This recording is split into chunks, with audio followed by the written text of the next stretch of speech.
Eh bien, chers amis auditeurs de Radio Courtoisie, bonjour et bienvenue dans ce libre journal de géopolitique profonde. Je remercie à la technique Arnaud pour cette réalisation. Lara Stam qui m'assistera aujourd'hui, comme d'habitude. Bonjour Lara. Bonjour Nicolas, bonjour chers auditeurs. Grand merci à Jean-Loup au standard. On pensait avoir Patrice, mais non, ça ne sera pas le cas.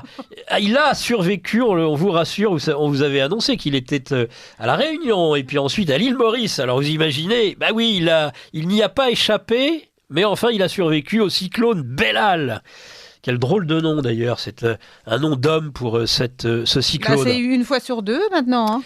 Je crois qu'il est revenu jeudi, donc quand il va revenir 61 boulevard Murat, il va voir qu'il y a un autre cyclone qui, lui, est annuel. Il est tous les jours de l'année à Paris. C'est le cyclone Annie Dingo. Il a complètement retourné boulevard Murat. Le boulevard Murat, voilà. Alors, c'est un cyclone perpétuel, celui-ci. Donc, c'est Jean-Loup qui prendra vos questions, observations. Sinon, vous pouvez aussi passer, bien sûr, par des courriels électroniques. Cette émission, en tout cas, est en direct, donc on essaiera de répondre à vos questions. En seconde partie d'émission, vers 9h45, avec le grand angle, après la chronique financière d'Arnaud Biéguin autour de 9h35, 9h35 oui. Notre invité, ce sera François Martin, aujourd'hui géopoliticien, journaliste et essayiste, sur son ouvrage, entre autres, L'Ukraine, un basculement du monde, aux éditions Jean-Cyril Godefroy. Mais tout de suite, et sans plus tarder, la revue de presse du nouveau gouvernement de Gabriel Attal. Macron est partout. Un jour, c'est la grande conférence de presse en mode Poutine, avec un parterre de journalistes à sa botte, et le lendemain Davos, en mode Startup Nation. Vous voyez, chers auditeurs, j'essaie de me mettre à la mode des jeunes en termes de langage, avec les tics de langage qui vont bien. En mode, par exemple. C'est juste top tendance. Vous trouvez pas, Nicolas ? Vous y êtes pas du tout, ma pauvre Lara. La mode chez les ados aujourd'hui, c'est l'africation du langage. Le journal Libération a consacré la semaine dernière une double page à ce nouveau langage des ados. Une fois entré au beau collège unique, vous savez, qui fait notre fierté nationale, comme la pensée unique qui va avec, les adolescents remplacent les ti par des chi, les di par des ji. Exemple, à mon jean, sans mentir, il me dit. Tu fais quoi ? C'est ce qu'on appelle l'africation, donc en linguistique, des prononciations qui seraient devenues une norme et qui parcourraient tout le territoire français. Magnifique, jusqu'au déni des linguistes qui osent dire que cela n'a aucun rapport avec l'immigration en tous les cas. En tout cas, pas celle qu'on croit. Même que l'africation n'a probablement rien à voir avec l'Afrique ou l'africanisation du Nord d'ailleurs. On est bien d'accord, c'est comme les vaccins et les effets indésirables, aucun rapport. Bon, ils admettent que c'est quand même un peu l'accent banlieue qui se propage un peu partout. Bientôt à Janson ou à Stan aussi, si ce n'est déjà le cas. Amélie Oudjea Caschera. Bon, mais en banlieue, toujours selon nos linguistes, il n'y a pas que des jeunes qui s'ennuient et qui seraient issus de l'immigration. Il y en a même très peu, une petite poignée, selon la nouvelle coqueluche de la droite française. Marie-Hélène Torreval, la mairesse de Romans-sur-Isère, celle qui capitalise, vous savez, sur la mort du jeune Thomas. Voilà, c'était pour bien débuter cette revue de presse sur Radio Courtoisie, la radio libre du PRL et de la francophonie. Elle s'enrichit, notre langue, de toute cette diversité heureuse, chers auditeurs, n'est-ce pas ?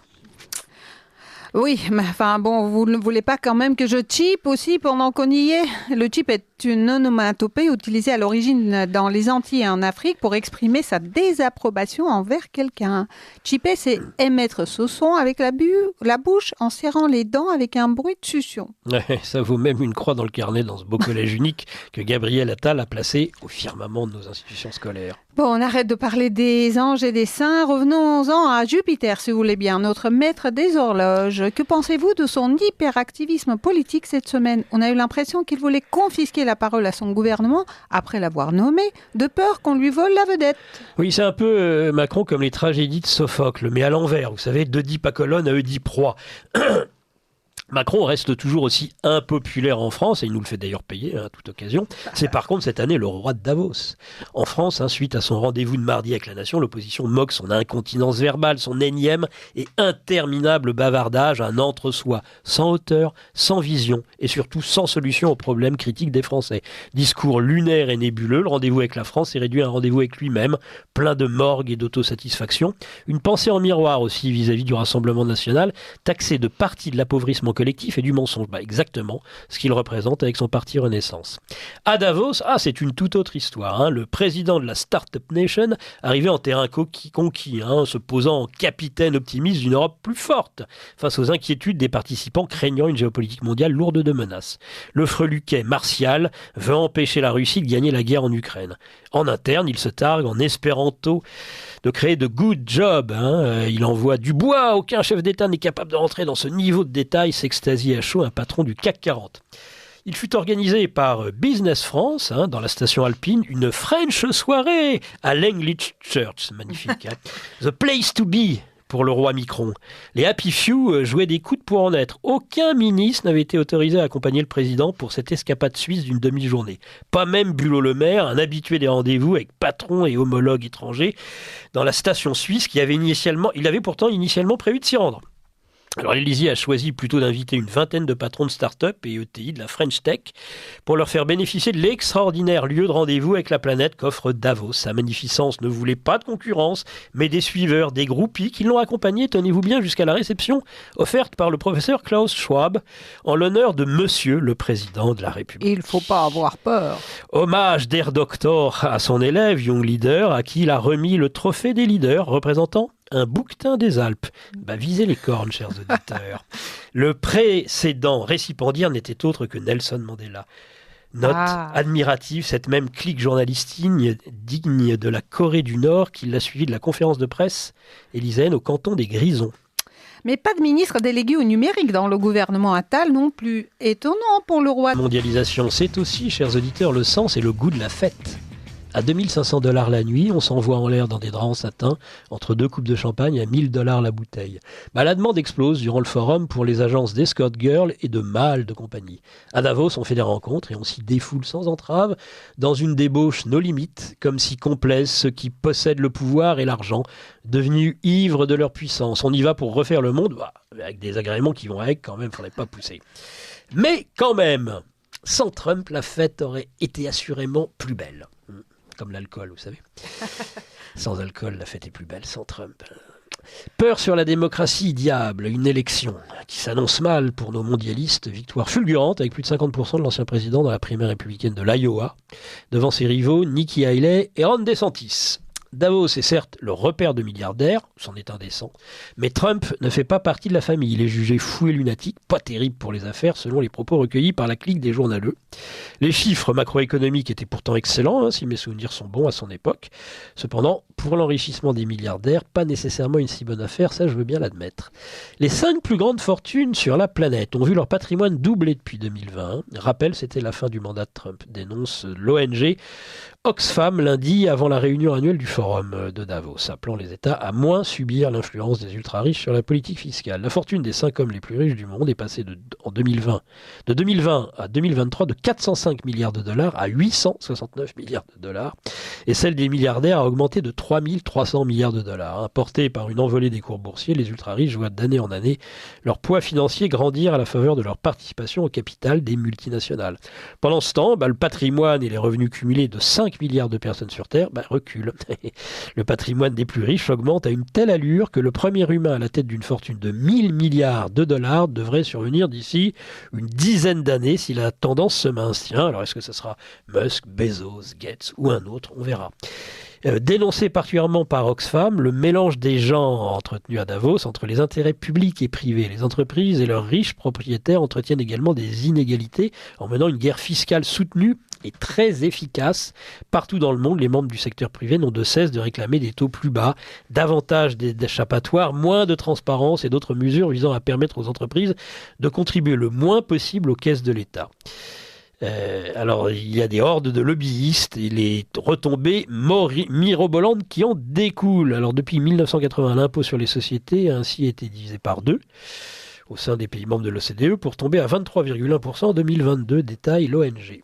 Oui, mais la France reste ingénieuse, Nicolas. Nous fabriquons en ce moment des billets de banque pour les 100 ans à 0 € en circulation en février pour fêter le débarquement de nos bons maîtres américains sur les plages de Normandie le 6 juin 1944. Fabriqué par Oberut Fiduciaire, ce billet limité à 3000 exemplaires reprend des codes de sécurité d'un vrai billet, comme les filigranes et les numéros de série uniques. Bon, petit bémol, si le montant du billet est 0 €, les amateurs devront tout de même débourser 3 € pour se l'offrir. Bah oui, c'est un peu comme c'est sans le sou, vous savez, qui s'achètent à Noël une carte bancaire Gold. Hein. Alors ils la regardent, ils peuvent même l'encadrer, ils risquent pas trop d'en user. Et de l'user d'ailleurs. Hein. Ce n'est pas non plus ce qui va aider les exclus de la Startup Nation à payer leurs factures d'électricité, hein, les billets à 0 €. Hein. Fini le bouclier tarifaire sur l'électricité en 2024 qui a coûté plus de 45 milliards d'euros au budget de l'État, creusant encore la dette pour complaire aux Allemands et à l'inique marché européen de l'énergie qui nous fait solidaires de nos partenaires européens, alors que nous avons l'énergie la moins chère d'Europe. Le gouvernement avait promis de revoir ce marché en juin dernier, ce qu'il s'est empressé de ne pas faire. L'Allemagne soutient notre dette démentielle, mais à la condition que nous continuions de nous endetter pour éviter que nos entreprises bénéficient d'un avantage énergétique sur ses concurrents. Donc dette et désindustrialisation pour continuer à vivre à crédit. Le jour prochain où tout ça va s'arrêter, ça va faire mal, mais alors très mal. Hein. On ne remerciera jamais assez nos petits Mozart de la finance.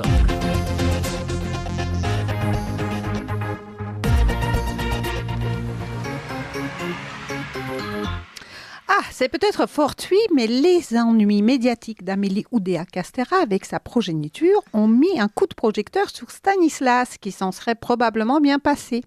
En février 2023, le ministre de l'Éducation de l'époque, Pape Ndiaye, qui préférait l'école alsacienne pour ses enfants, avait saisi l'inspection générale de l'éducation, du sport et de la recherche d'une demande d'enquête administrative après des articles mettant en cause Stan, qualifié de sexiste, homophobe et autoritaire. Rien que cela. Une enquête menée pendant 2 mois par 4 inspecteurs de l'éducation nationale présents dans les locaux, qui a donné lieu à un rapport resté confidentiel jusqu'à ce que Mediapart ne le dévoile ce mardi dans son intégralité. Stan n'en sort pas indemne. La mairie de Paris a même décidé d'en suspendre son financement, s'en fera plus pour les associations de migrants. Chouette. Sur les 14 préconisations du rapport, 4 sont adressées directement à l'établissement. Les 2 premières concernent la catéchèse.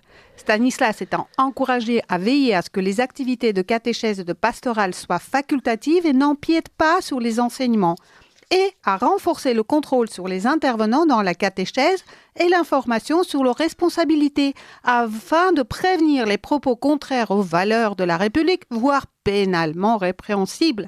Les 2 dernières concernent plutôt le projet éducatif et les règles de vie de l'établissement, invité à travailler à une évolution pour renforcer l'égalité filles-garçons et le respect des différences, ainsi qu'à mettre en place un protocole en cas d'incident afin de protéger les élèves de propos ou d'actes contraires aux valeurs de la République, voire pénalement répréhensibles. Alors ça, c'est vrai que ça tombe un peu comme une langue de bois, tout ça.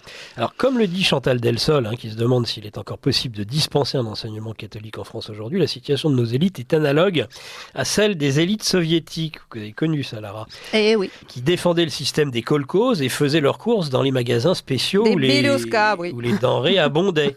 Partout où l'idéologie est au pouvoir, cela se passe de cette façon. Alors l'élite, écrasée par une conscience malheureuse, une hypocrisie mal vécue, ment à l'extérieur et se ment à elle-même, et celui qui avoue publiquement reçoit les anathèmes parce qu'il fait éclater au grand jour la tartufferie élitaire. Les invectives adressées à la ministre, c'est la tempête contre celui qui trahit la duplicité commune et la dénonce en se dénonçant. La plupart de ceux qui hurlent contre elle sont dans le même cas et injurient leur propre conscience malheureuse. Pourquoi le bien ne convient-il pas à mon enfant ? Enfin, le bien, comme vous dites, les meilleurs élèves de l'élite le retrouveront à l'école normale supérieure, par exemple, où règne wokisme, genre et écriture inclusive. L'ENS de Paris-Saclay a démarré son année avec une surprenante wok party organisée par des minorités très actives, des associations LGBTQI+, féministes, écolos et solidaires de l'ENS, qui donnaient le ton des dérives du plus prestigieux des établissements supérieurs français. Ils ont projeté sur les murs des symboles anarchistes, inscrits sur les pancartes des slogans tels que « Macron décapitation »,« Si tu es contre la baïa, tu es raciste ». Ils se sont mis tous en chœur à reprendre les chants scandés lors des manifestations anti-flics. On a ainsi entendu de joyeuserie répéter « Tout le monde déteste la police ». Voici comment l'on forme les futurs grands commis de l'État. Les petits bourgeois. Alors, ils n'ont certes pas l'esprit du service public, mais vous inquiétez pas, pour Davos, ça passera très bien. Nulle inquiétude à vous faire, Lara. Tiens, info de dernière minute sur Stanislas. Une enquête est en cours pour injures sexistes et homophobes. Les purificateurs éthiques sont à l'heure, ça va saigner, c'est moi qui vous le dis. Il y a de la démission dans l'air, mais pas celle des ministres, aucune inquiétude non plus pour ce dernier point. Alors à l'époque du sang contaminé, ils étaient responsables mais pas coupables. Aujourd'hui, ils ne sont ni responsables ni coupables, mais ils ont la prétention de tout assumer. Autre manière de nous dire « je t'emmerde ».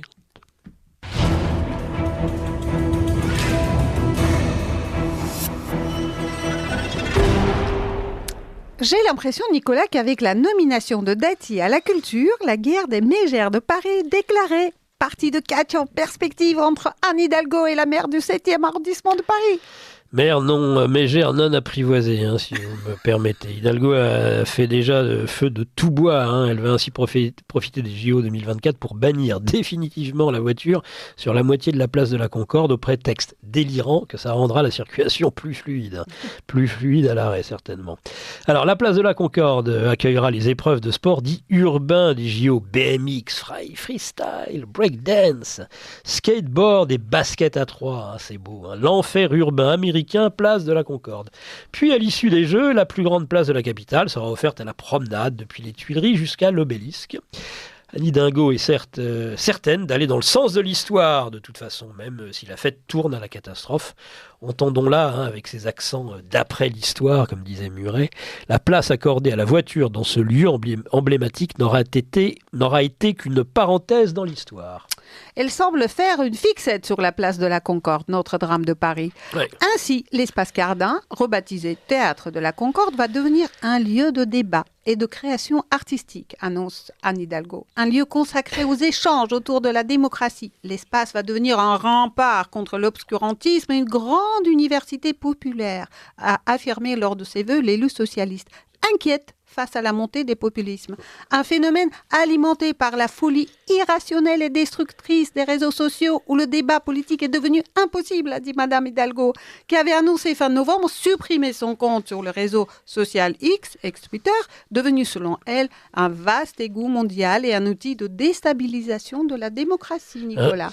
Raison probablement pour laquelle l'hystérique de Paris dénonce la trumpisation de la culture avec l'arrivée de Dati au ministère, encore une qui a des problèmes avec la démocratie électorale lorsqu'elle tourne dans sa défaveur, d'où son clientélisme de tous les instants. Alors Rachida trouve dans ses attaques un petit mépris de classe. Elle aurait même entendu une réflexion sur son compte ainsi tourné. Mais a-t-elle déjà lu un livre ? Mais au fait, elle a lu déjà un livre. Oh, certainement. Bon. En fait, tout cela, au final, on s'en fout. Mais on s'en fout de leur querelle d'égo narcissique, mais à un point. Les JO vont être l'occasion pour tous les liquidateurs de l'histoire d'en finir une bonne fois pour toutes avec les dernières traces de civilisation qui subsistaient dans la capitale. On savait, pour les bouquinistes des quais de Seine, c'est maintenant le tour du théâtre Guignol du Champ de Mars, prié de dégager avant les JO. Il va être remplacé par le tournoi de beach volley sur le Champ de Mars, ce qui coule de source, comme Paris-Plage. Le réel est renvoyé à une date non plus ultérieure, comme le disait Muret, mais postérieure, celle des joueuses de beach volley. Il y tenait à ses 350 marionnettes, comme à la prunelle de ses yeux, notre marionnettiste. On imagine les familles s'installant sur les bancs de la petite salle aux 150 places, construite en 1978 par Luigi Tirelli, qui avait popularisé ce spectacle via la télévision dans les années 70. Le Castellet en lui-même datait de 1902. Sur cette antique scène derrière laquelle il travaille depuis ses 15 ans, Julien Sommer, 38 ans, redonne vie à ses marionnettes 2 fois par jour, les mercredis, samedis et dimanches en période scolaire, 7 jours sur 7 pendant les vacances. C'est terminé. Place à la fête d'Homo Festivus, les Jeux Olympiques.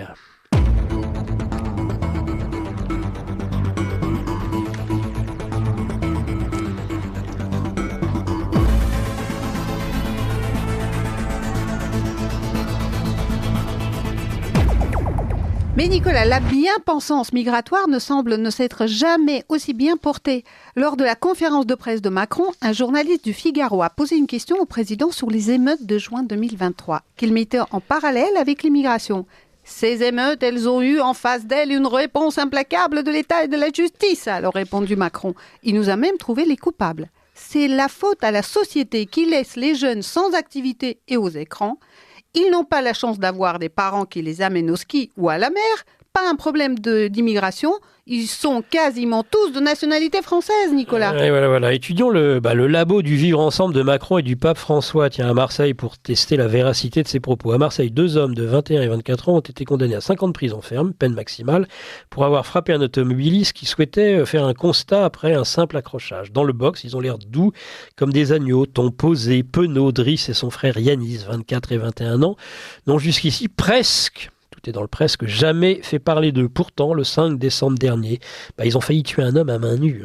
Un ancien gendarme de 69 ans, dont le seul tort était d'avoir voulu faire un constat amiable après avoir été percuté au volant par les 2 jeunes automobilistes. D'ailleurs, à Marseille, on vole partout de tout.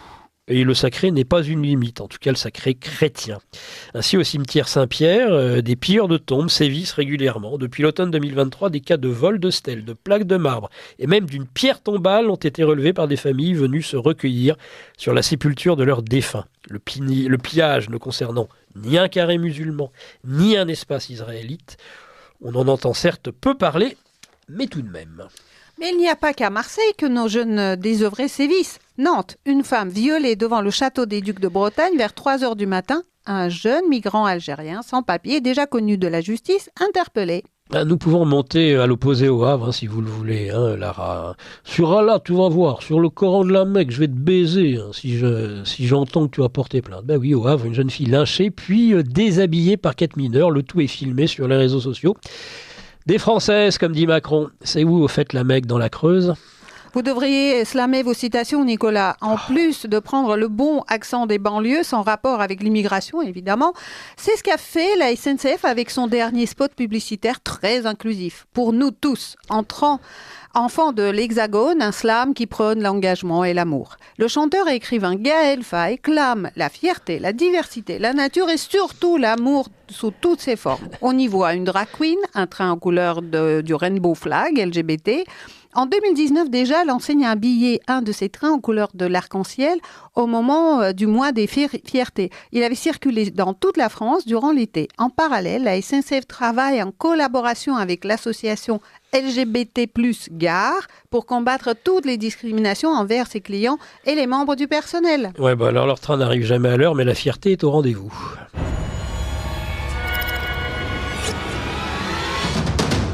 Les orientations de nos sociétés finissantes se lisent, comme nous l'avons vu, dans la façon d'accueillir très différemment les dérives républicaines à l'école Stanislas et l'ENS. Le traitement est en effet très différent. Il en va de même avec le sport dont Amélie Oudéa-Castéra est aussi en charge. Rien d'étonnant dans les systèmes à visée totalitaire où l'éducation et le sport sont le cœur névralgique de la propagande. Ainsi, suite aux incidents lors de la dernière confrontation OM-OL au stade Vélodrome en octobre, il a été requis 3 mois de prison ferme contre 2 supporters lyonnais soupçonnés d'actes racistes.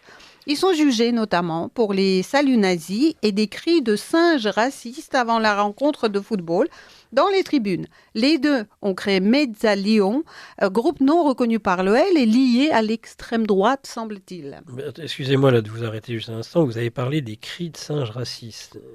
Qui est-ce qui est raciste ? C'est le cri ou le singe ? Les 2 probablement. En tout cas, les associations présentes au procès, dont la LICRA et SOS Racisme, comme d'habitude, et les instances du foot veulent éradiquer à tout jamais le fascisme et le racisme des stades de football. Le vice-procureur Nicolas Ruby a lui estimé que les 2 prévenus possédaient, je cite, un casier judiciaire de voyous.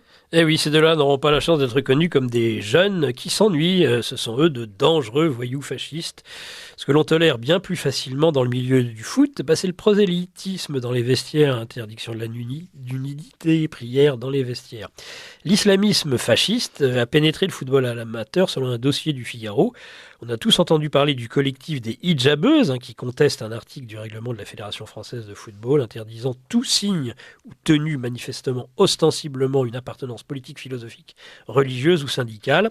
À l'époque d'ailleurs, la ministre des Sports envisageait une possible évolution du droit. Amusant, quand on peut s'arranger finalement, être arrangeant. Et sa position maintenant en tant que ministre de l'Éducation nationale sur le sujet, j'aimerais bien la connaître. Alors un sociologue du ministère des Sports parle sur ces sujets de permissivité. On n'est pas impitoyable avec les islamistes, comme avec les afro-fascistes, voyez-vous. Cela consiste à laisser faire en raison d'un cadre légal qui n'est soi-disant pas très clair pour ne pas être inquiété pour discrimination.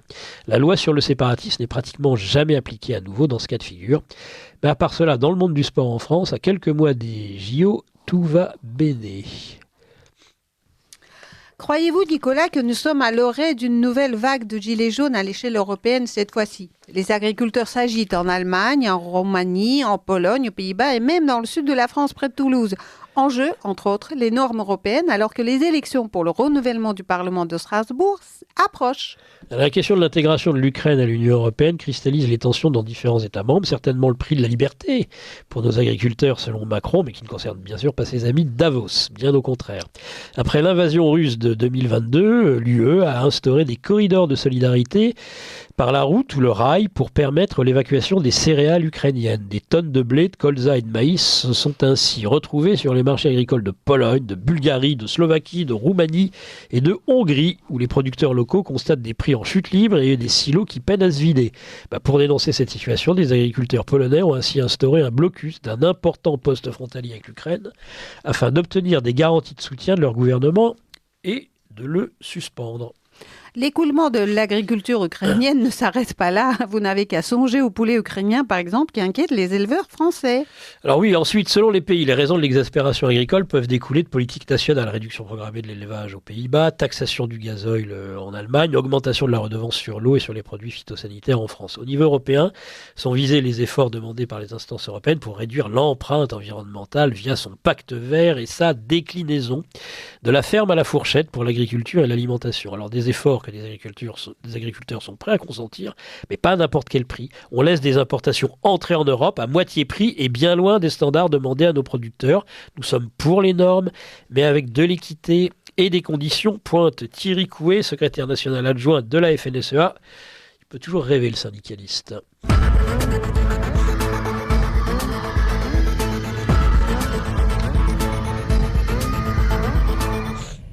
Les conséquences politiques sont déjà lourdes, déclenchées par la fin des subventions sur le diesel qui a servi d'étincelle comme l'affront des gilets jaunes en France. La colère des paysans menace le gouvernement allemand déjà très impopulaire. Dans la très sage et très policée Allemagne, il a flotté comme un parfum de jacquerie ce lundi 15 janvier. Au centre géographique de la capitale berlinoise, traditionnellement divisée par la porte de Brandebourg, du côté est, la célèbre avenue Unter der Linden était entièrement bloquée par des milliers de tracteurs venus de tout le pays. Du côté ouest, sous la fumée intermittente de fumigène, le ministère des Finances, Christian Lindner, se faisait huer par une petite foule retranchée des barrières réclamant des élections législatives anticipées. Le Spiegel accuse déjà l'extrême droite et les milieux conspirationnistes de récupération dans ces manifestations, même si on a vu plus de faucilles et de marteaux dans les manifestations classiques. On a fait la même chose avec les gilets jaunes, pointant du doigt l'extrême droite et laissant les islamo-gauchistes pourrir le mouvement. Comme Scholz est accusé d'être un traître à la patrie, paraît-il, c'est de la phraséologie d'extrême droite, et que l'AfD allemande n'est pas arrangeante avec le pouvoir, comme peut l'être par exemple le RN en France, on envisage l'interdiction du parti. AfD verbot, scandent quelques contingents maigrelets d'antifascistes dans les rues des grandes villes allemandes. Le prétexte à cette volonté d'interdiction, un complot, tenez-vous bien. Qu'un site d'investigation aurait détecté. Le site Corrective, dont le nom dit bien sa nature de cafard délateur. Un terrible complot digne des nazis, une rencontre clandestine entre identitaires, membres de l'AfD, néo-nazis. Rencontre clandestine dans un pavillon de chasse de Potsdam, dans les banlieues cossues de Berlin. Ça fait froid dans le dos. La rencontre portait sur le plan stratégique de remigration de millions d'éléments non assimilés, mon Dieu.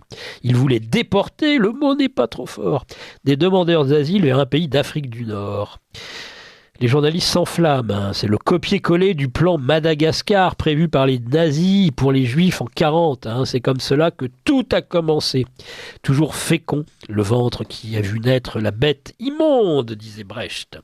Après avoir hésité, le groupe SPD va tenter de défendre une motion allant dans le sens au Bundestag. Bon, on cherche encore le rapport entre les clandestins et les juifs. Même avec la meilleure volonté du monde, mais ça va peut-être venir. Ce que je constate, néanmoins, c'est que dans tous ces cas de figure, ces complots qui n'existent pas, vous êtes bien d'accord là? Bien Ça d'accord. n'existe pas les complots, ce sont des complotistes. Ben là, justement, il y a complot. Ah oui. Mais franchement, je ne sais pas vous, mais moi, le danger totalitaire, je le vois plutôt poindre son nez en Pologne. La coalition pro-européenne, amenée par Donald Tusk, qui n'a pas rassemblé à lui seul les suffrages nécessaires, est accusée de vouloir, à marche forcée, faire entrer la souveraineté polonaise dans le moule européen. Et cela ne se passe pas sans heurts. Si les journalistes ont un tout petit peu évoqué le coup de force sur les médias publics, il semble que cela ait une ampleur bien supérieure. Le pouvoir a destitué de force les conseils d'administration des médias. Ils n'ont pas été autorisés à retourner au travail, même après que les décisions de justice ont déclaré illégales les actions du gouvernement. Des centaines de journalistes sont incapables de travailler et des dizaines ont déjà été licenciés.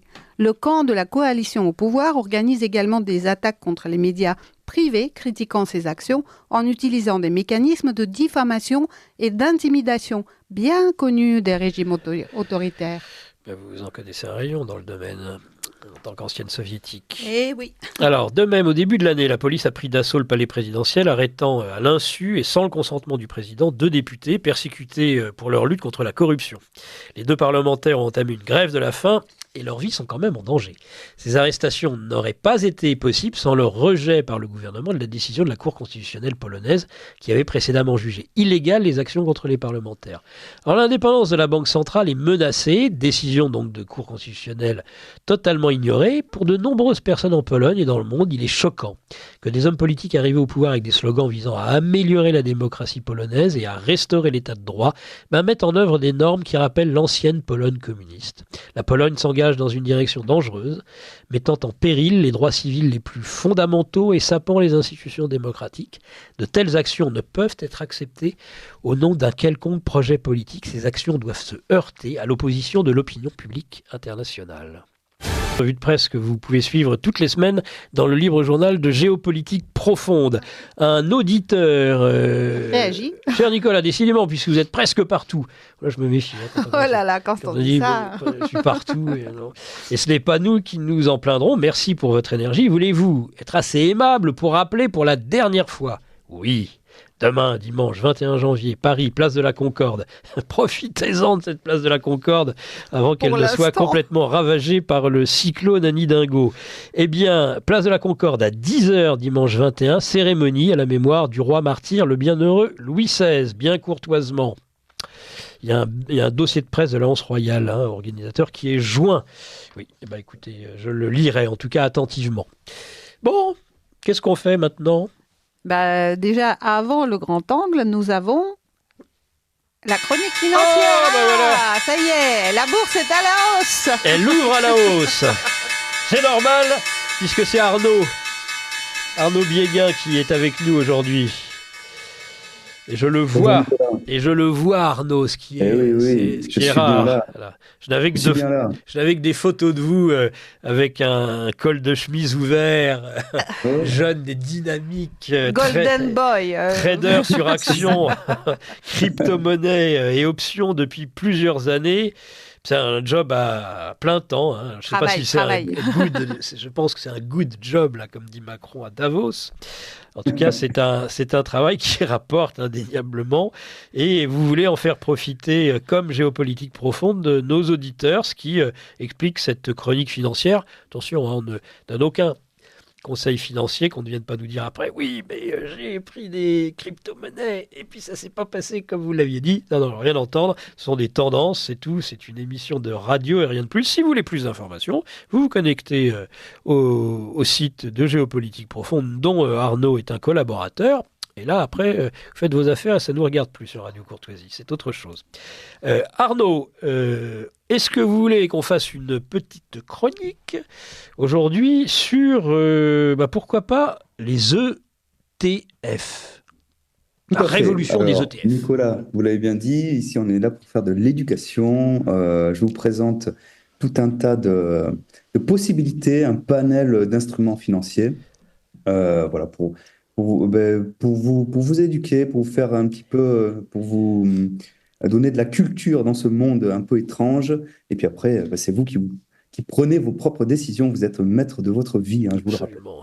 Alors, les ETF, qu'est-ce que c'est? Alors, derrière cet acronyme quelque peu barbare se cache un instrument financier très prisé des investisseurs particuliers, et notamment c'est ETF. Qu'est-ce que ça veut dire? ETF, c'est pour Exchange Traded Fund. Alors, excusez-moi pour l'anglicisme, mais c'est comme ça que je peux le traduire. En français, ça donnerait quelque chose comme fonds négocié en bourse. Voilà, un fonds qui est négocié en bourse. Bon, mais alors, quel est le but, Arnaud, d'un ETF?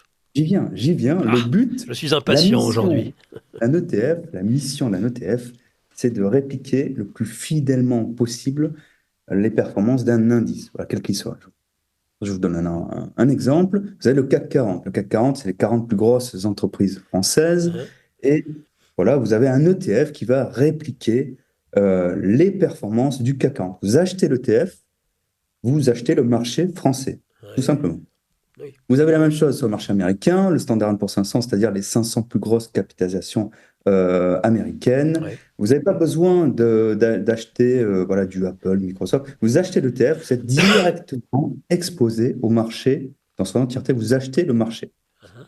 Vous avez aussi des ETF sur les matières premières, comme l'or. Voilà, pas besoin de planquer de l'or dans votre jardin. Vous achetez un ETF, vous êtes exposé à l'or. C'est pas mal. L'argent, tout un tas de métaux. Le pétrole, pas besoin d'acheter un baril, le planquer dans votre cuisine. Vous avez du pétrole via les ETF, le blé, le soja, les obligations, soit françaises, américaines, chinoises, etc. Uh-huh. Donc, c'est très varié. Vous avez même des ETF très, très nichés, hein. Oui. On peut trouver des ETF voilà, qui sont spécialisés sur des actions qui sont dans l'intelligence artificielle. C'est Ah oui. très niché. Ah oui. Voilà. Vous aimez les dividendes. Voilà. Tout le monde aime les dividendes. Voilà. Tout le monde aime recevoir de l'argent sans rien faire. C'est Ça veut sûr. dire, Je sais bon, pas ce en que quelque c'est, moi. sorte, le dividende, c'est quand une Vous avez entreprise... votre homonyme Arnaud à la technique qui est dubitatif. Voilà, comme Un, moi. un dividende, c'est quand une entreprise fait des bénéfices, eh bien, elle distribue une partie de ses bénéfices aux actionnaires. Voilà, c'est une petite partie, hein, c'est minime, mais c'est pour récompenser les actionnaires de supporter l'entreprise en achetant des actions de cette entreprise. Uh-huh. Alors, vous aimez les dividendes, eh bien, très bien. Il y a une catégorie d'entreprises qui s'appelle les aristocrates du dividende. Ce sont des entreprises qui ont augmenté leurs dividendes constamment depuis plus de 25 ans, ce qui est une grosse performance. Eh bien, vous, si vous aimez ça, vous achetez tout simplement un ETF qui va vous exposer à ces actions, même si vous ne les connaissez pas en fait. Et c'est ça qui est bien, c'est que le fonds, l'ETF, c'est un fonds, il va gérer ça pour vous. Il va acheter, vendre ses actions et voilà, il va répliquer tout simplement la performance d'un narratif, d'un sujet en particulier. D'accord. Donc ça, c'est génial. Voilà, c'est une belle révolution. Alors, Oui, Arnaud, qui a inventé les ETF? voilà, j'allais y venir encore. Décidément, les grands esprits se rencontrent, hein, ce matin. Spoliez votre invité, Il n'y a là. pas de hasard. Il n'y a pas de hasard dans la vie. Alors, premier ETF, 22 janvier 1993. Alors, c'est State Street Global Advisor, donc l'émetteur de cet ETF qui a émis le premier ETF en 93. Donc, c'était un ETF qui allait suivre les performances du Standard & Poor's 500. Et depuis, il y a pas mal voilà, de gros poissons qui sont mis dedans. Alors, quels sont justement les plus gros émetteurs d'ETF dans le monde? BlackRock, vous connaissez certainement. Ah, on le retrouve. BlackRock, voilà, BlackRock, c'est une pieuvre tentaculaire, hein, qui ne cesse de grossir tous les ans. C'est un peu effrayant d'ailleurs. BlackRock gère plus de 2500 milliards de dollars gestion. C'est colossal en fait. C'est colossal. C'est presque BlackRock, de c'est la le dette plus gros. française, hein, si on Ouais, comprend. mais sauf que BlackRock est beaucoup plus profitable, je pense. Bon, Bah voilà. Vanguard. Un autre. Vanguard, un pionnier qui a contribué à populariser ces ETF pour le grand public, très connu Vanguard. Bon, on en a parlé, premier émetteur State Street Global Advisor, Ark Invest, qui est spécialisé dans les secteurs innovants, blockchain, intelligence artificielle, Oui. dirigé par une femme. Je le souligne parce que c'est un milieu très masculin. Et Cathy Wood, qui est une star hein, enfin, dans son domaine. Voilà. Alors, Donc, quels sont les avantages, Arnaud, des ETF? beaucoup d'avantages. Ah, Donc, on a sans parlé de doute. diversification. Voilà. Vous voulez vous exposer au marché américain, vous y connaissez rien, vous n'avez pas le temps, ça vous intéresse pas plus que ça. Vous, ce que vous voulez, c'est gagner de l'argent. C'est pas compliqué. Donc, vous achetez un ETF sur le Standard & Poor's 500. Dedans, si vous voulez regarder un petit peu, vous l'ouvrez, vous allez trouver un petit peu de Apple, Tesla, Microsoft, etc. Hein. Et c'est le fonds qui achète, qui vend, tout ça pour vous. Vous n'avez pas à vous soucier, vous achetez tout simplement le marché. Et encore mieux, vous pouvez acheter le marché mondial. Ah bah Vous oui, avez un ETF monde qui vous expose à toutes les plus grosses capitalisations du monde entier. Donc d'accord. voilà, en un clic, vous êtes exposé au capitalisme du monde entier. Nibi. Facile. Il y a Alors, d'autres avantages. oui, La liquidité, la liquidité, c'est-à-dire que vous pouvez acheter, revendre instantanément. Vous avez toujours une contrepartie en face. Vous voulez acheter une partie de toutes les plus grosses entreprises du monde, vous appuyez sur cliquer, acheter, vous êtes exposé, vous en avez marre, ou vous voulez prendre des profits, vous vendez, c'est fait immédiatement. C'est de faire la même chose avec un appartement ou une maison, vous m'en direz des nouvelles. Hein. oui, c'est Les sûr. frais. Alors, on a tendance à penser que les fonds, en fait, il y a des fonds, voilà, c'est réservé pour les très très riches, les élites fortunées avec des barrières à l'entrée de plusieurs centaines de milliers d'euros, voire des millions. Hein. Mais c'est le cas, hein, parfois il y a ces fonds qui sont gérés par des managers stars, entre guillemets. Mhm, Soit dit en passant, ces managers stars, ben, la plupart du temps, font pas mieux que le marché lui-même, voire moins bien. mhm. Autant acheter le marché lui-même, autant acheter un ETF. D'autant plus que c'est pas cher. Vous voyez? Donc, frais extrêmement faibles, il n'y a pas de barrière à l'entrée et la fiscalité, ça c'est le dernier avantage. Ouais, Donc, quand vous achetez un fonds, le fonds gère pour vous les achats, les ventes, les dividendes, il reçoit tout ça, il se prend dans la tête la fiscalité et vous, ça vous passe au-dessus de la tête parce que vous détenez juste une part de ce fonds, vous le conservez sur le long terme et vous ne subissez pas la fiscalité. Donc, pour toutes ces raisons, diversification, vous pouvez vous exposer à tout un panel de narratifs, de sujets différents en un clic. Les frais, il n'y a pas de barrière à l'entrée, c'est hyper liquide, vous achetez, vous vendez, super fiscalité. Donc, pour toutes ces raisons, les ETF ça a été un produit qui était révolutionnaire et qui s'est imposé en fait sur le marché des investisseurs particuliers. Ça a fait un tabac. Voilà, tous les investisseurs particuliers se sont mis aux ETF, y compris les fonds de pension, les assureurs, etc., aux États-Unis, parce que c'est très facile et ça marche en fait, tout simplement. Arnaud, j'ai une question. Est-ce qu'ils ont une durée de vie, ces ETF? Comment Non, ça se passe? il y a pas de maturité sur les ETF. C'est pas comme une option, c'est pas comme un contrat futur.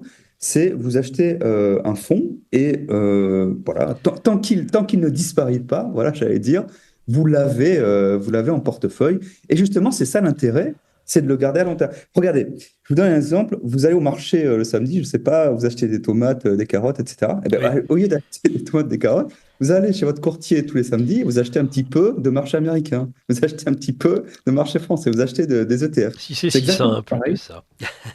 C'est très simple en fait, et c'est pour ça que c'est très très populaire. Excellent. Alors, pour Et terminer, Arnaud, voilà, moi, parce que là, le temps file, j'aimerais quand même que vous nous parliez du Messie, en tout cas pour les il faut que je vous parle de traders ça. tant attendu, l'ETF Bitcoin.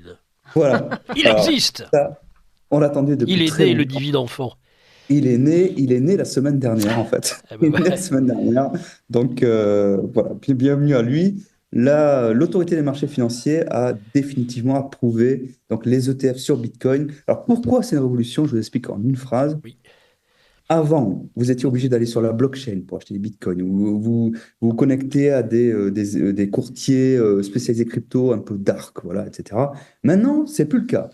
Vous allez chez votre courtier en ligne préféré ou dans votre banque. Vous dites, je veux m'exposer au Bitcoin. Vous achetez l'ETF Bitcoin et c'est fait. Donc pour vous, c'est plus facile. Et pour les institutionnels, c'est maintenant possible. Parce que pour eux, ce n'était pas possible avant. Ils n'avaient pas le droit.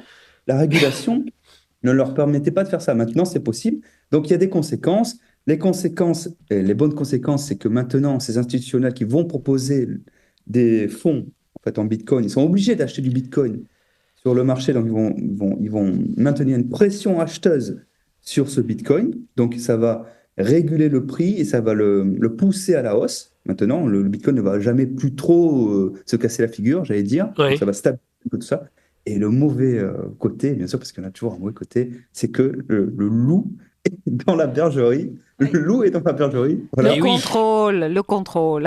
Les requins de la finance sont dans le jeu maintenant. Donc Oui, ça alors va plus- si vous êtes en train de me dire que le petit poisson là, qui faisait son petit marché de Bitcoin, qui était content, qui s'enrichissait oui. gentiment, il va se retrouver face à de grands squales, requins blancs de la Exactement. finance, c'est ça, Là, dans le c'est- même... bon, d'accord. Ah, là, c'est les plus grosses tronches, j'allais dire, de la planète, donc Harvard et compagnie, voilà, BlackRock et tout ce qu'on peut en penser dessus, sont dans le jeu maintenant. Il va falloir compter dessus et pour tirer son épingle du jeu, il va falloir avoir une attitude professionnelle. Eh ben, nous voici avertis, Arnaud. Bah écoutez, merci beaucoup pour cette chronique. Donc si vous Je vous en voulez, prie. chers auditeurs, tirer votre épingle du jeu, rendez-vous sur Géopolitique Profonde pour ne pas rater cette opportunité générationnelle d'ailleurs là, de s'enrichir et de comprendre le monde de demain. Eh ben, merci beaucoup Arnaud Biéguin. Et Merci. puis, à dans 2 semaines. On était content de vous avoir. Merci beaucoup. Au revoir. À très bientôt. Vous appréciez cette émission? Alors aidez Radio Courtoisie à en produire d'autres. Rendez-vous sur soutenir.radiocourtoisie.fr. Merci d'avance. Eh ben voilà, je crois que nous sommes arrivés dans cette seconde partie de l'émission. On est pratiquement à l'heure, à 1 minute près. On a tous bien tenu les délais, ma chère Lara. Exactement. Même Arnaud. Même Arnaud. Même les deux Arnaud. T'es toujours riche, papillonné en France, à l'étranger, et un peu partout sur la planète. Pas si papillonné que ça. Très peu papillonné, justement. Ah oui. Oui. Mon Je- cher François. Je vais vous en dire un mot. Alors, Juste un avant, je vous présente pour les auditeurs, même si vous n'êtes pas loin s'en faut à votre première émission, vous Non. êtes habitués d'ailleurs, on vous retrouve sur TV Liberté, sur Radio Courtoisie, sur Sud Radio, c'est ce qu'on appelle ça. pour les personnes comme nous la tournée des Grands-Ducs, hein, parce qu'au-delà, compliqué. Sur CNews, hein. sur Europe 1 aussi. Oui. Oui. Bon, oui, d'accord. bah alors c'est le groupe Bolloré. On vous attend aux 20h de TF1. Mais ça, je crois qu'il va falloir peut-être une révolution c'est pour en demain. arriver là. François Martin, il est géopoliticien, journaliste, essayiste, diplômé de l'ESSEC, HEC, auditeur à l'IHEDN. C'est ça. Il a travaillé pendant 40 ans dans le commerce international de Voilà. l'alimentaire. C'est ça. Il est président du club HEC Géostratégie, Oui, c'est ça. coprésident de pôle globalisation d'HEC Alumni. Il a cofondé, avec quelqu'un qui est bien connu des auditeurs de Radio Courtoisie, et bien connu aussi des souverainistes Paul-Marie que je Couteau. suis. Voilà, vous avez trouvé Paul-Marie Couteau. Vous avez donc cofondé avec lui la revue Nouveau Conservateur C'est ça. et le cercle Eleutheria. Eleutheria, ça veut dire indépendance. Et voilà, c'est une. Et puis il y avait les Eleutéries aussi qui étaient des fêtes, je crois, dans l'Antiquité. C'est ça. Et il a publié plusieurs ouvrages et donc Oui. de nombreux articles sur les questions de géopolitique. C'est un C'est spécialiste. ça. Et nous allons entre autres évoquer aujourd'hui l'avenir de l'Ukraine, l'avenir C'est de ça. cette guerre entre l'Ukraine et la Russie, et c'est peut-être tragique. aussi Ouais. l'avenir de Zelensky qui n'est pas, C'est ça. c'est pas gagné pour lui. Non, Alors, le non. livre L'Ukraine, un basculement du monde, François Martin aux éditions Jean-Cyril Godefroy. Oui. Quel est selon vous alors, je vais vous laisser, avant de vous poser une première question sur vous et Oui. sur votre livre, je Oui. crois que vous vouliez Oui. intervenir par rapport à ce que vous avez entendu, puisque Oui. vous nous faites le plaisir d'être dans ce studio Oui. depuis le début de l'émission. Oui. Je voulais vous féliciter, vraiment vous féliciter absolument pour cette chronique qui a l'air d'un patchwork, mais qui en fait n'en est pas un. Et à travers tout cela, il y avait 2 réflexions qui me venaient. La première, c'est que véritablement le roi est nu. Le roi est nu, le roi est absolument nu. On est absolument dans une espèce de pantomime où tout le monde veut cacher que le roi est nu. Ça, c'est la première chose. Et la deuxième chose, c'était la phrase de Lacordaire qui dit « Entre le riche et le pauvre, entre le fort et le faible, c'est la liberté qui opprime et la loi qui libère. » Et on est véritablement dans une instrumentalisation de la liberté au service des plus riches et des plus puissants. Et nous présentons notre démocratie sous des oripeaux démocratiques, ce qui est en fait une perversion et une inversion du principe de la liberté, où c'est l'homme qui est au service de la liberté, donc des plus puissants, et non pas la liberté au service de l'homme. Et là, on est véritablement dans la problématique nord-sud, qui est en fait le sujet dont on va parler maintenant. On est a priori dedans, parce que il est évident qu'il existe des élites dans tous les pays, en Russie, en Arabie Saoudite, ô combien, mais il n'y a pas cette espèce d'inversion des choses, cette espèce d'hypocrisie profonde qui consiste à dire l'instrument de notre domination sur vous, c'est ce que nous présentons comme l'instrument de votre libération. C'est ça qui passe pas. Ça passe nulle part, ça. On dit, vous assumez le pouvoir, si vous voulez développer le pays, vous développez le pays. Mais vous dites pas, attendez, nous vous vendons la liberté, et derrière, en fait, ce que nous vous vendons, en fait, c'est les principes de notre oppression sur vous. Ça, c'est ça le cœur. Je pense on est au cœur même de l'incompréhension et de ce que j'ai appelé la fracture, en fait, le temps des fractures que l'on voit à travers l'Ukraine, à travers les révolutions africaines, à travers Gaza, à travers tout un tas de conflits à venir que l'on sent maintenant, dont les prochains conflits qui seront en Europe, évidemment, parce qu'on est au cœur du craquement nord-sud chez nous. Alors, on parlera de l'Ukraine, on parlera un peu moins cette fois-ci, tout du moins, mais vous reviendrez probablement sur les révolutions africaines, parce qu'en effet, elles interrogent. Mais je crois que c'est ça le cœur même de l'incompréhension entre le Nord et le Sud. C'est, vous avez instrumentalisé la liberté. Voilà, c'est ça qu'ils nous reprochent. Et puis on va parler de l'Ukraine et on finira cette émission sur Gaza et sur les dernières informations, parce qu'on est un peu, d'ailleurs, en Ukraine comme à Gaza, l'un est un conflit plus long que le second, premier, mais en tout cas, dans les deux cas, on est à la croisée des chemins. Oui, absolument. Et là, c'est intéressant, évidemment, d'avoir un expert. Je voulais juste dire, juste une seconde, que vous m'avez présenté très gentiment, et en fait, j'ai travaillé pendant 40 ans sur plus de 100 pays. Oui. Et auparavant, je suis né au Congo, mes parents étaient des ingénieurs des ponts, mes grands-parents, tous mes oncles, de ce qu'on appelait les ponts colos. C'est-à-dire ils ont été dans les colonies, en Indochine, au Maroc, en Algérie. Moi-même, je suis né au Congo, j'ai vécu au Sénégal, j'ai vécu au Maroc. J'ai vécu en Espagne, j'ai fait mes études à Madrid. J'ai vécu au Brésil. Donc, si vous voulez, j'ai pris l'habitude de voir toujours mon pays en me disant mais comment est-ce qu'un étranger voit mon propre pays. Et puis vous l'avez fait professionnellement, vous ne l'avez pas fait en tant que touriste. Tout à fait. Et je l'avais dit à Védrine, que je connais bien, qui était venu plusieurs fois dans mon club HEC, en disant mais vous avez cette capacité rare de vous mettre à la place de vos interlocuteurs lorsque vous présentez une question internationale. Et je lui ai dit je pense que c'est parce que vous avez une formation de diplomate. Il m'a dit pas du tout, c'est parce que j'ai vécu à l'étranger au Maroc que j'ai acquis cette capacité à regarder mon propre pays avec les yeux d'un Marocain, d'un Algérien, d'un Russe, etc. Et ça donne une autre vision. On n'aime pas moins son pays, mais je pense que le regard est plus lucide. C'est vraiment ça la diplomatie, je dirais, à la française par rapport à la diplomatie anglo-saxonne. La diplomatie à la française, elle est liée, et d'ailleurs la colonisation française n'a rien à voir avec la colonisation anglo-saxonne.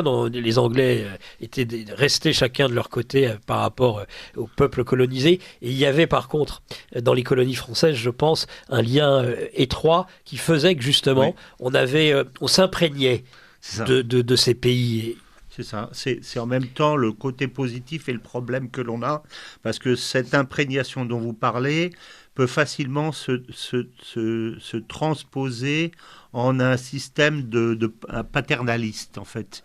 Et moi-même qui connais extrêmement bien le Nigeria et les pays francophones qui sont à côté, les pays francophones sont beaucoup plus paternalistes. Enfin, la relation avec la France est infiniment plus paternaliste. Le Nigeria, on leur a dit, démerdez-vous, on s'en va.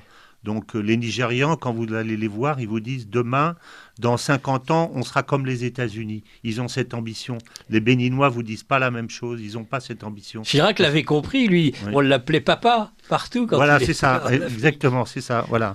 Il y a ce côté, on va pas avoir le temps de parler de l'Afrique aujourd'hui, mais on pourra le faire une autre fois. Mais il y a véritablement chez nous, je pense que le problème principal, il est là, c'est-à-dire. Vous voyez, quand le Cameroun, qui est un pays où on est les plus importants, parce qu'il y a une société qui s'appelle Castel, qui fait de la bière et qui est le premier employeur du Cameroun. Donc on est très puissant au Cameroun.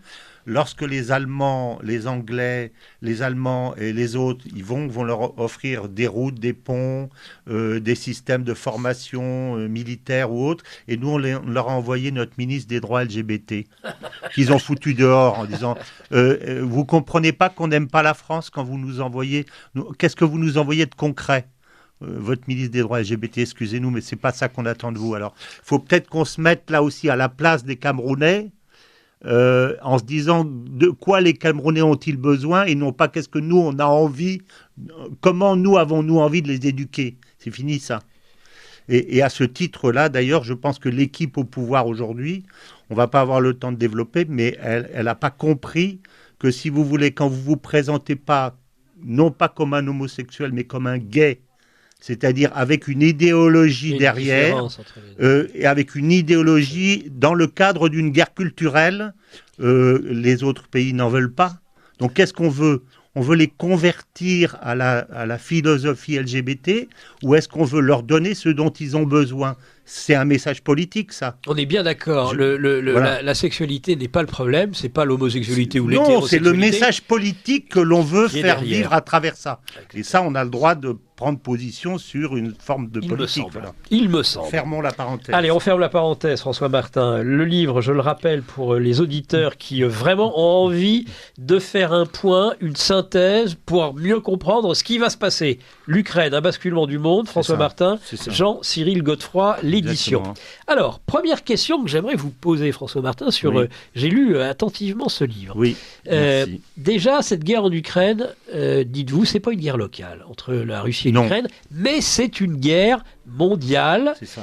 Et peut-être, dites-vous, et après je vais vous laisser vraiment expliquer cela, c'est peut-être, et ça c'est original comme explication, c'est peut-être ce qui se passe actuellement, le final de la guerre froide entre les Américains et les Russes. Oui, c'est ça, c'est ce que je pense depuis le début. En fait, celui qui m'a ouvert les yeux, c'est Éric Branca, dans son livre L'ami américain. Et Éric Branca, on comprend à travers le livre, parce qu'il ne le dit pas explicitement, que le véritable ennemi des États-Unis, c'est pas l'Allemagne, c'est la Russie. Parce que l'Allemagne n'a pas de profondeur de champ et n'a pas d'accès aux matières premières. Ça, Roosevelt l'avait parfaitement déterminé. C'est pour ça qu'ils devaient aller à Bakou, absolument. Oui. Ils avaient 3 semaines de réserve, en fait, d'essence. Parce qu'ils avaient une filière de fabrication d'essence à partir du charbon qui avait été financée par les Américains, d'ailleurs, avant la guerre. Oui. Donc, le véritable ennemi des États-Unis, c'est la Russie. Parce que la Russie a une profondeur de champ, la Russie a les matières premières, et la Russie a une philosophie qui est toxique par rapport au libéralisme américain. Donc, en fait, la Deuxième Guerre mondiale ne s'arrête pas en 1945. Elle s'arrête en 91, lorsque l'Amérique a vraiment détruit son véritable ennemi, en fait. Son véritable ennemi. Mais à ce moment-là, en 91, la Russie redevient fréquentable puisqu'elle abandonne son impérialisme soviétique. Et à ce moment-là, le deuxième danger, encore plus important que le premier, parce qu'en fait la guerre froide et le rideau de fer maintenaient la Russie à loin de l'Europe, c'est que comme la Russie est redevenue présentable et fréquentable, elle peut se raccrocher avec l'Ouest et devenir un véritable pôle de concurrence par rapport à les États-Unis. Donc il est, en 91, absolument indispensable de recréer un rideau de fer sous une autre forme. Pour les Américains. C'est totalement indispensable. Alors nous ne le voyons pas parce qu'on est dans la détente, mais ce que j'explique dans le livre, c'est que la détente, elle est stratégique pour les Russes parce qu'ils ont besoin de revenir vers l'Ouest, enfin, Et pour les Américains, elle est tactique. Parce que le reste, la stratégie, ça consiste à détruire la Russie ou à séparer la Russie. Et nous sommes dans la guerre, Troisième Guerre mondiale, depuis 91, sauf que nous ne l'avons pas vu. Mais eux l'ont vu. La meilleure preuve, c'est que des spécialistes russes comme Sergueï Glaziev, qui est un des conseillers de Poutine, avait écrit il y a 15 ans, il y a maintenant pratiquement 20 ans, un livre qui s'appelait « La Troisième Guerre mondiale aura lieu et les Américains la perdront ». Il avait écrit ça. Donc ça veut dire que pour les Russes, c'était une évidence. Donc le résultat de ce qui va se passer en Ukraine là, dans les semaines et les mois qui viennent, c'est un véritable basculement du monde. Ah, tout à fait, absolument. C'est un basculement du monde, voilà. Alors, Donc c'est pour ça que c'est complètement idiot de faire commencer la guerre le 24 février en disant « Ah ben voilà, ça y est, c'est la guerre, ah là là, c'est la guerre ». Mais la guerre a commencé depuis bien longtemps. Alors justement, j'aimerais que vous nous expliquiez comment, entre autres, Victoria Nuland, qui est une des grandes théoriciennes, a poussé petit à petit par des provocations la Russie à la confrontation. Voilà, c'est ça. Alors on sait maintenant, c'est parfaitement documenté, que en fait la révolution du Maïdan est un coup d'État. Je m'étends pas, on peut trouver ça facilement. Victoria Nuland téléphone à l'ambassadeur 15 jours ou 10 jours avant le coup d'État pour dire voilà quel sera le prochain gouvernement. Bon, quand vous annoncez le prochain gouvernement, celui-là il sera ministre, celui-là il sera Premier ministre, etc. avant un coup d'État, c'est que vous avez préparé le coup d'État. Oui. Ou alors sinon je ne comprends rien à rien. Bon. Et elle lui dit, c'est là qu'elle dit « fuck the Europeans », la célèbre phrase qui est restée, mais le reste. Et alors, entre autres personnes, la personne qui est choisie pour être ministre des Finances, c'est la chef du poste économique de l'ambassade des États-Unis à Kiev. C'est-à-dire, il y a un coup d'État en France, voilà, et l'ambassadeur des États-Unis devient notre Premier ministre. Mais à part ça, on n'est pas colonisé, quoi. Et à part ça, c'est donc pas un voilà, coup d'État, à part ça, c'est un pays libre, démocratique, etc., souverain. Enfin, et elle est nommée ministre des Finances parce qu'évidemment, comme les Américains vont déverser des milliards et des milliards de dollars, il faut quelqu'un qui sache compter pour le compte des Américains pour dire. Et on lui donne la nationalité ukrainienne le jour de son intronisation. Donc voilà, donc cet exemple suffit pour montrer que toute cette histoire de pays souverain envahi par les méchants russes est une vaste blague. En fait. Alors, c'est un pays colonisé par les États-Unis depuis 2014. Et puis on instrumentalise beaucoup la question de la Crimée, qui pourtant, pour ceux qui connaissent un peu l'histoire, franchement, faut-il aussi qu'ils s'adressent dans leur propagande à des gens qui n'ont plus aucun élément historique ? Bien sûr. Alors, il vous suffit de regarder le Wikipédia, et les gens qui disent « Ah oui, on utilise maintenant le mot régulièrement à l'annexion de la Crimée, en fait. Et comme on dit, l'invasion par la Russie. Dans le cadre de ce que j'ai dit tout à l'heure, il n'y a pas d'invasion vers la Russie. La Russie, en fait, est dans une perspective défensive par rapport à ces qui sont envahis par le pouvoir de Kiev. C'est le pouvoir de Kiev et les États-Unis. C'est les États-Unis qui ont envahi l'Ukraine, c'est pas la Russie. Donc, il ne faut pas oublier ça. Alors, la Crimée, si vous regardez l'histoire de la Crimée, en 91, s'organise sous une forme indépendante, avec son propre parlement. Donc, elle s'autoproclame. Parce qu'elle a toujours été indépendante, elle est peuplée de Russes, elle est fondée par des Russes, etc.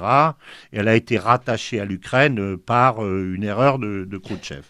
Semble-t-il, un soir où il était sous, dit-on, mais ça, j'en sais rien. Mais en tout cas, c'est une entité indépendante. Donc, au moment de 91, elle prend son indépendance et elle négocie avec le Parlement un accord de rattachement. Donc, ça veut dire qu'elle est rattachée par un accord.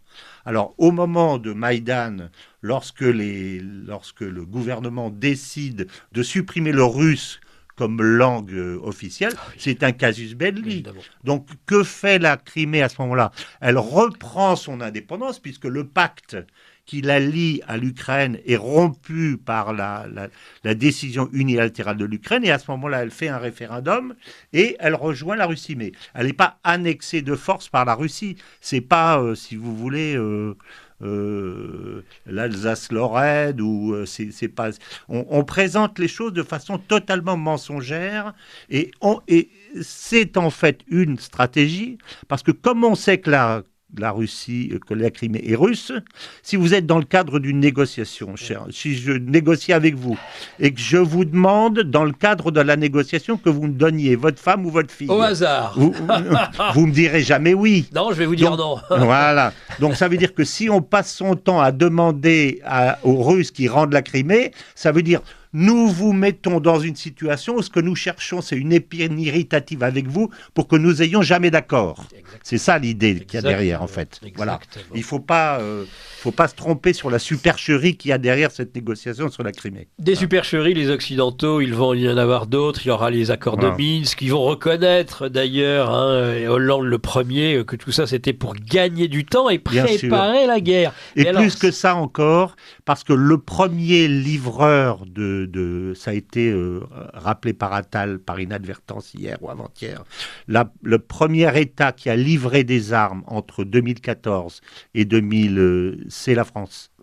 La France, voilà. Donc en fait, on s'est servi du fait qu'on était les garants des accords de Minsk, c'est-à-dire de la démilitarisation, pour leur en coller le plus qu'on a pu. Une duplicité que l'on connaît chez les anglo-saxons, mais que l'on ne connaissait pas dans la diplomatie française, qui était, si ce n'est peut-être une diplomatie et un État corrompu justement par des anglo-saxons, donc qui utilisent les mêmes méthodes que les anglo-saxons.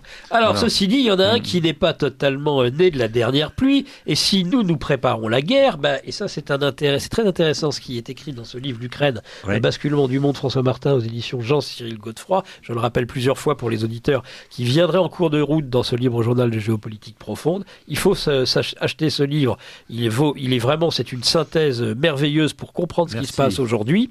Eh bien, vous l'écrivez très bien et vous le détaillez. Poutine aussi, lui, il la prépare, la guerre. Il n'est pas idiot. Si vous voulez, comme je vous disais tout à l'heure, qu'en fait, les Russes ont parfaitement identifié que leur ennemi stratégique, c'était les États-Unis. Ils savent que les États-Unis, comme ils ne peuvent pas les attaquer directement parce que la Russie, après l'URSS, reste la première puissance nucléaire au monde, il ne faut pas oublier ça, devant les États-Unis, ils vont faire la technique du grignotage progressif. Donc, les Russes, ils ont vu ça. Enfin, il faut vraiment que nous ayons, je ne sais pas quoi, dans les yeux pour pas nous rendre compte de ce mouvement qui est permanent depuis 91. Donc, les Russes s'y sont préparés, forcément. Et comment s'y sont-ils préparés ?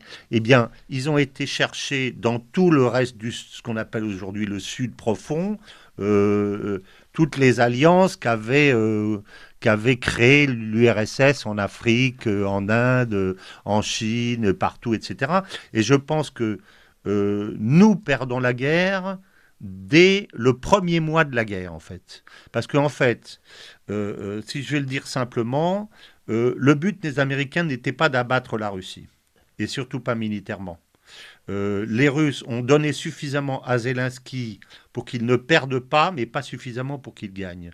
Pourquoi ? Parce que quand vous êtes une puissance nucléaire, et on en revient, vous n'attaquez pas frontalement une autre puissance. Vous n'acculez pas. Non, parce que vous savez que derrière, c'est le sanglier a de quoi faire péter la planète. Donc vous ne le poussez pas dans ses retranchements. Par contre, vous pouvez l'affaiblir. C'est ça l'objectif, c'est l'affaiblir. Et vous l'affaiblissez, non pas par des raisons militaires, mais par des raisons diplomatiques et économiques, surtout économiques. Voilà. C'est comme ça que vous les battez. Voilà. C'est d'ailleurs Bruno Le Maire, qui était, semble-t-il, dans la confidence, pense que justement... Voilà, c'est l'erreur de l'Ouest, c'est-à-dire qu'ils étaient persuadés que, en fait, la Russie, c'était la Grèce, en fait. Et ils n'ont pas compris que la Russie, c'était pas la Grèce. Ce qui en dit long sur le niveau...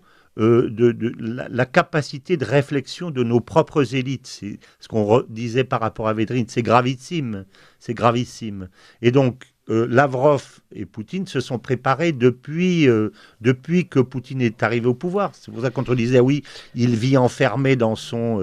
il n'a pas cessé une seule seconde de se demander comment il allait répondre à l'attaque des pays de l'Ouest. Et il n'a pas cessé de créer les conditions économiques, les conditions militaires avec sa supériorité nucléaire, comme vous le savez, avec ces vecteurs qui volent à Mach 10. Hein. Oui, l'hypersonique, oui. Voilà, l'hypersonique, ce que les autres ne sont pas capables de faire. Donc, et il a attaqué, ou il a contre-attaqué sur cette guerre stratégique que menaient les États-Unis depuis 91 en 2022. Ce qui en dit long également sur l'accusation que l'on fait en disant regardez, non seulement c'est un dictateur, mais surtout c'est un impérialiste qui demain va conquérir l'Ouest. S'il avait voulu conquérir l'Ouest, il n'aurait pas attendu 23 ans pour le faire. Hein, d'une part, et puis ça n'a pas de sens. Et à mon avis, il aurait contourné l'Ukraine pour aller attaquer d'autres centres bien plus névralgiques en Europe aujourd'hui. Bien sûr. Alors il a une alternative au SWIFT, tout ça il le prépare parce qu'il l'anticipe. C'est ça. Autre point sur la guerre, on va aller vite sur la guerre C'est pour ça. aller tout de suite sur Voilà. qu'est-ce qui va se passer. C'est Mais ça. sur la C'est guerre, ça. je dirais quand même, le grand intérêt de ce livre, c'est aussi de répondre à tous ceux qui disent oui, mais bon, il s'est enlisé, il pensait qu'il allait gagner en 3 jours, C'est ça. il est parti avec ses colonnes jusqu'à Kiev, finalement ça s'est très mal passé, Ouais, il c'est a ça. perdu plusieurs de ses forces spéciales aéroportées sur l'aéroport de Kiev, Ça, c'est vrai. et donc on nous présente les choses de telle Voilà. façon. Est-ce que vous pouvez nous dire... Ça ne tient pas la route. Là aussi, il faut faire marcher son bon sens en politique internationale comme ailleurs. Vous n'envahissez pas un pays de 600 000 km² avec 120 000 soldats, ça ne marche pas. Quand Hitler a envahi la Pologne, qui en fait la moitié, qui fait 300 et quelques mille km², il envoie 1,5 million de soldats. Donc s'il avait voulu envahir l'Ukraine, il aurait mis 2 millions de soldats. Il n'aurait pas mis 120 000 soldats. Pourquoi met-il 120 000 soldats? Parce que Poutine est toujours un calculateur et il se dit, si j'envoie une force plus faible, on va comprendre que ce que je veux négocier et que je veux revenir aux accords de Minsk. Ouais. Je veux un Minsk 3 où en fait on démilitarise l'Ukraine, on crée une architecture de sécurité, En Europe. on donne un statut particulier en préservant le caractère culturel des russophones, etc., etc. Et nous avons interprété ça comme un signe de faiblesse en disant, s'il vient avec peu de soldats, c'est donc qu'il est faible et on va donc lui casser la gueule. Voilà, c'est ça. Or, il gagne, comme je dis, il gagne la guerre dès le premier mois. Parce que lorsque...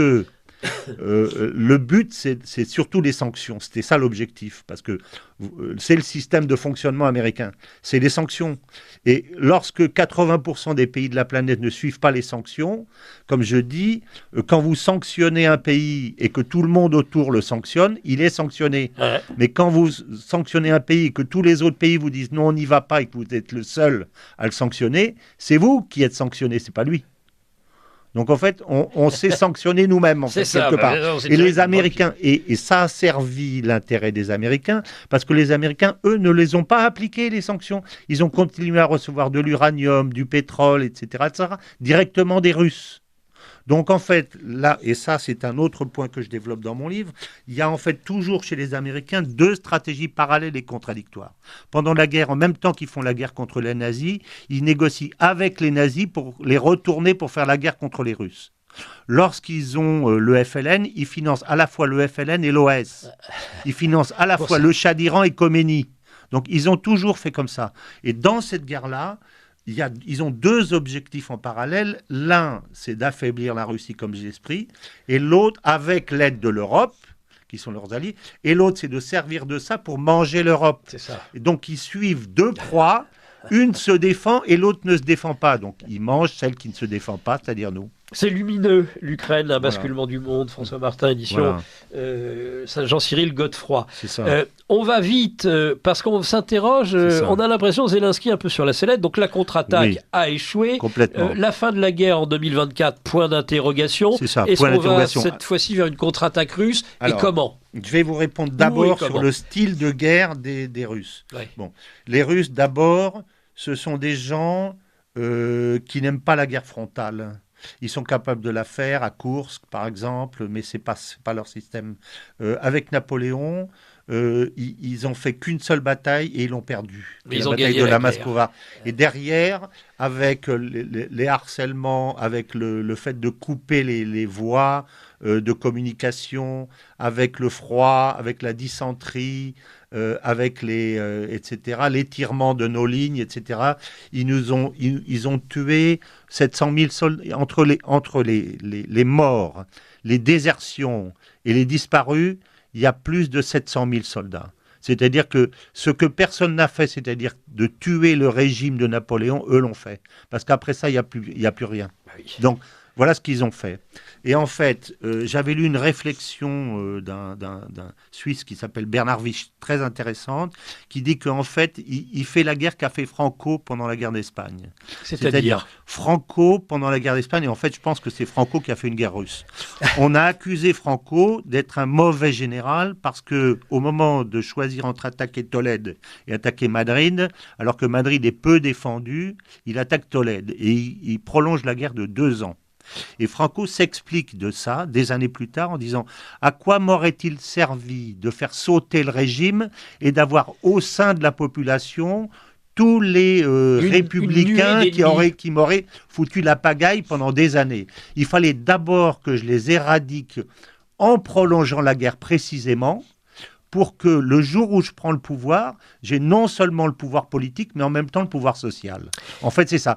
Et c'est ça que font les Russes aujourd'hui. C'est ça que font les Russes. Ils veulent éradiquer les forces. Alors, vous allez revenir dessus, François Martin. Moi, j'aimerais juste ajouter un élément par rapport à ça. C'est qu'ils le font, les Russes, parce qu'ils ont la profondeur stratégique pour le faire. Parce que les Allemands, eux, pourquoi ils sont sur plutôt des blitzkrieg, donc des guerres éclairs. C'est la guerre occidentale, la guerre de Napoléon, la guerre, c'est la guerre de décapitation, alors que font une guerre de dévitalisation. Mais ça se justifie néanmoins pour l'Allemagne, puisque vous le dites vous-même, ils n'ont pas de matières premières, ils doivent filer vers Bakou très vite pour avoir des réserves pétrolières. Mais c'est le même problème avec nous.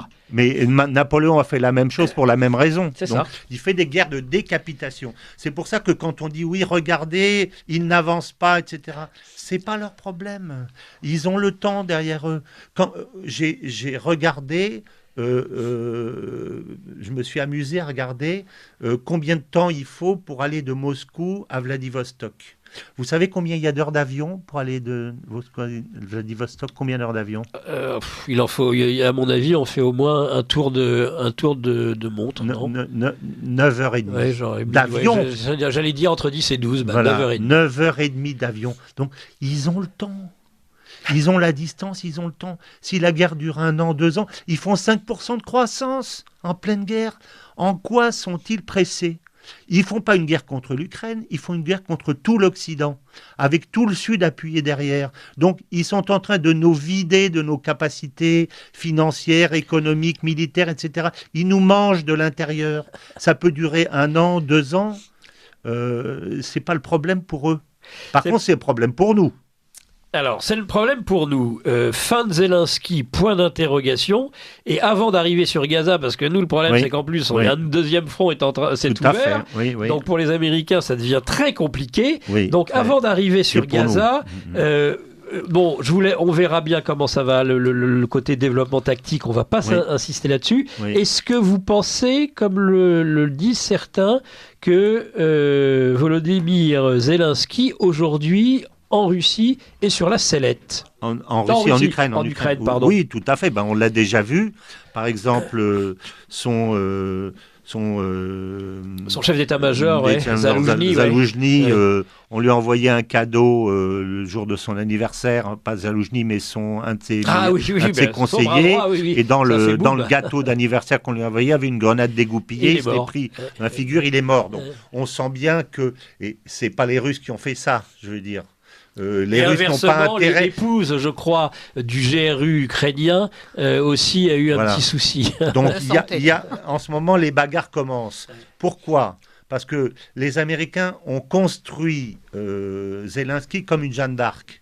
Jamais, jamais, jamais, jamais. Et ils continuent aujourd'hui à dire moi je veux bien un plan de paix où vous me rendez la Crimée, le Donbass, vous démilitarisez tout, etc. Vous rentrez chez vous et après on fait la paix. Donc ils continuent à faire des propositions qui sont inacceptables, alors même, je vous le rappelle, que c'est le même Zelensky qui avait signé en Turquie pendant le premier mois de la guerre un accord qui avait été validé par Poutine et qui a été publié récemment. Donc, c'est parce que Boris Johnson est arrivé en disant il y aura pas d'accord, on va leur casser la figure en 15 jours, mais c'est pas la tête. Et je pense que c'est une des raisons pour lesquelles il est aussi maximaliste, parce qu'il en veut, non pas aux Russes, mais à l'Ouest, en disant vous m'avez dit que vous me feriez gagner, vous m'avez couillonné, je vais dire. Voilà. Il s'est fait couillonner, voilà, François Martin. Il reste que 8 minutes, il va rester juste 2 questions. D'abord, le développement, avant d'arriver sur Gaza, qui sera la dernière question, quels sont les développements dangereux pour cette guerre? Est-ce que la Pologne va essayer d'en tirer bénéfice? Est-ce que les Occidentaux vont accepter cette défaite? Il paraît que c'est au cœur de la réflexion d'un certain colonel Douglas MacGregor. Oui, tout à fait. Douglas MacGregor et d'autres, si vous voulez. Il y a aujourd'hui plusieurs scénarios pour aller très vite. J'en vois 3. Il y a le bon, le moyen et le mauvais. Le bon, c'est celui où il y a un accord entre les Russes et les Américains. Il se mettra jamais en place.